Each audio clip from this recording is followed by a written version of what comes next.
AI is everywhere. The minute you start uploading to YouTube, okay, a bit more regular, it kind of gives you these prompts like, hey, do you want this? Do you want this? Here's some ideas so you can feed the system. And I went, all right, let's see what you've got, AI system. So this is my other channel, and clicking into it, it was giving me ideas about the Ransom series or the Space Trilogy by C.S. Lewis, which I am currently reading halfway or more than halfway through the last book. Good read, in my opinion. But when the AI came up, it gave you the outline for what you're gonna do, or what the outline is based on oh my God, I'm getting tongue-tied. AI is everywhere.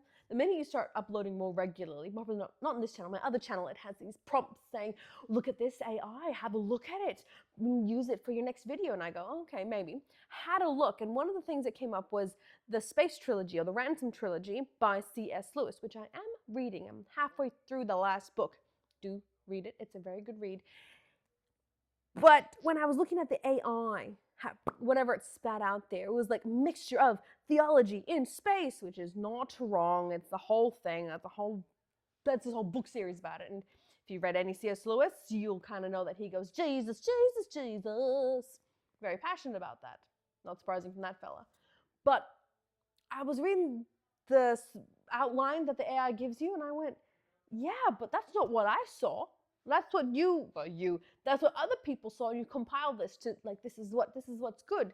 That's what's already out there. What me reading C.S. Lewis, and the reason why I picked up the book was I was excited. I went, oh my gosh, C.S. Lewis did science fiction? What? I like Narnia, like the science fiction, and then this comes out. I can read, oh, wait a minute. Reading it made me realize that he's definitely a product of his time. Some things in there I go, ooh, like, ooh. You have to read it. Hint, it's about marriage and your school.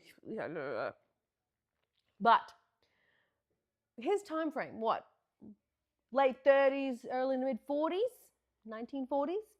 That was when they were realizing about really traveling into space. They were learning about rockets.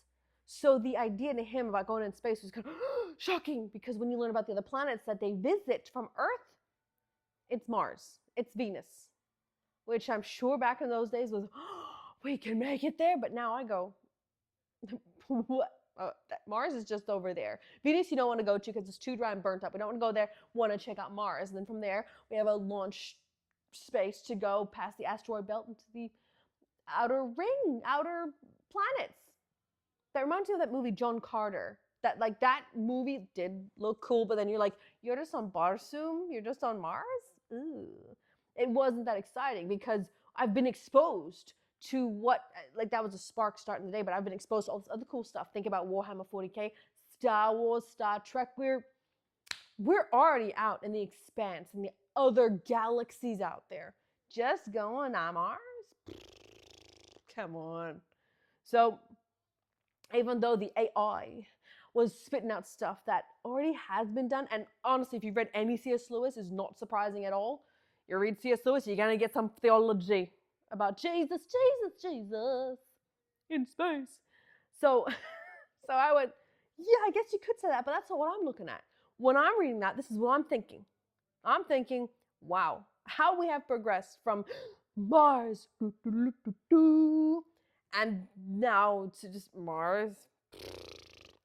That's crazy, which I am working on for my Substack and maybe a video on the other channel, which I might link. Maybe not, maybe not, I don't know. But that's what I'm seeing with this C.S. Lewis. I do recommend reading it though, because you get a lot of British culture in there, cups of tea. He has an attempt at horror, which I think one of the words comes to mind is this character, this unhuman.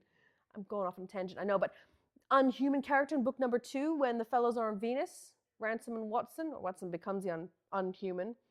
And they have this thing, and it looks grotesque, and you go, oh gosh. And I think the reason why he uses the word grotesque is that's what he's of the posher class. He's there teaching people at Cambridge. This is the words you use to describe things. Which, okay, cool, but come on.